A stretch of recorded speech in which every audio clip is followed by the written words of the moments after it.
আমার প্রিয় ইলেকট্রনিক এবং প্রিন্ট মিডিয়া সাংবাদিক ভাই বোন বৃন্দরা, আসসালামু আলাইকুম।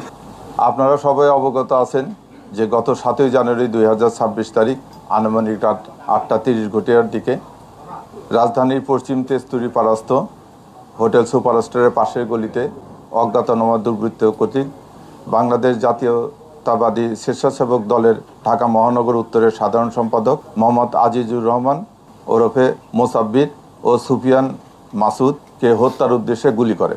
ঘটনার পরপরে আহত দুইজনকে চিকিৎসার জন্য নিকটস্থ বিআরবি হাসপাতালে নিয়ে গেলে কর্তব্যরত চিকিৎসক মোহাম্মদ আজিজুর রহমান এলাইস মোসাব্বিরকে মৃত ঘোষণা করেন এবং গুরুতর আহত সুফিয়ান ব্যাপারী এলাইস মাসুদকে উন্নত চিকিৎসার জন্য ঢাকা মেডিকেল কলেজে প্রেরণ করা হয়। এই ঘটনাটি একটি আলোড়ন সৃষ্টিকারী ঘটনা ছিল এবং ঘটনার অব্যাহতি পরে আমরা ছায়া তদন্ত করার জন্য ডিবির বেশ কয়েকটি টিম আসামিদের শনাক্ত করা, যেহেতু এটা অজ্ঞাতনামা আসামি ছিল, আসামিদেরকে ওইভাবে কেউ আইডেন্টিফাই করা যাচ্ছিল না, তো আসামিদেরকে শনাক্ত, গ্রেপ্তার এবং হত্যার মোটিভ উদ্দেশ্যে কাজ শুরু করে। এরই ধারাবাহিকতায় গোয়েন্দা পুলিশের কয়েকটি টিম ঘটনাস্থলে উপস্থিত হয়ে ঘটনাস্থলের আশেপাশে সিসি ফুটেজ ক্যামেরা সংগ্রহ করে ঘটনাস্থলের আশেপাশে উপস্থিত ব্যক্তিদের প্রাথমিক জিজ্ঞাসাবাদ করে, সোশ্যাল মিডিয়া ও অন্যান্য ওপেন সোর্স হইতে তথ্যপ্রাপ্ত সংগ্রহ করে সেগুলো যাচাই বাছাই করা হয় এবং এই যাচাই বাছাইয়ের এক পর্যায়ে আসামিদের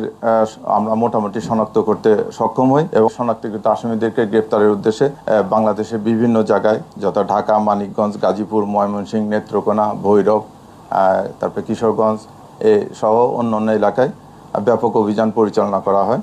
এই অভিযান পরিচালনা করে এই হত্যার সাথে সংশ্লিষ্ট দুইজন শুটারের একজন জিনাত পিতা আব্দুর রশিদ, তাকে গ্রেপ্তার করা হয়। ঘটনার মূল সমন্বয়কারী মোহাম্মদ বিল্লাল হোসেন পিতা শহীদুল্লাহ, তাকে গ্রেপ্তার করা হয়। পাশাপাশি শহীদুল্লাহর ভাই আব্দুল কাদির, যে ঘটনার পরবর্তীতে আসামিদেরকে পলায়নে সহায়তা করা, আসামিদের মোবাইল পরিবর্তন করা সহ অন্যান্য কাজে সহযোগিতা করে, তাকে গ্রেপ্তার করা হয় এবং ঘটনা যে সংগঠিত করবে এ ব্যাপারে অপরাধীরা একটা রেকি করেছিল। এই রেকিতে সহায়তা করার জন্য মোহাম্মদ রিয়াজ নামে একজনকে আমরা গ্রেপ্তার করি। প্রাথমিক তদন্তে এবং আসামিরা জিজ্ঞাসাবাদে তারা এই ঘটনার সাথে সংশ্লিষ্ট আছে বলিয়া তারা জানিয়েছে। আমরা এখন তাদেরকে নিয়ে আসছি, আমরা টোটাল ঘটনাটা তদন্ত করতেছি।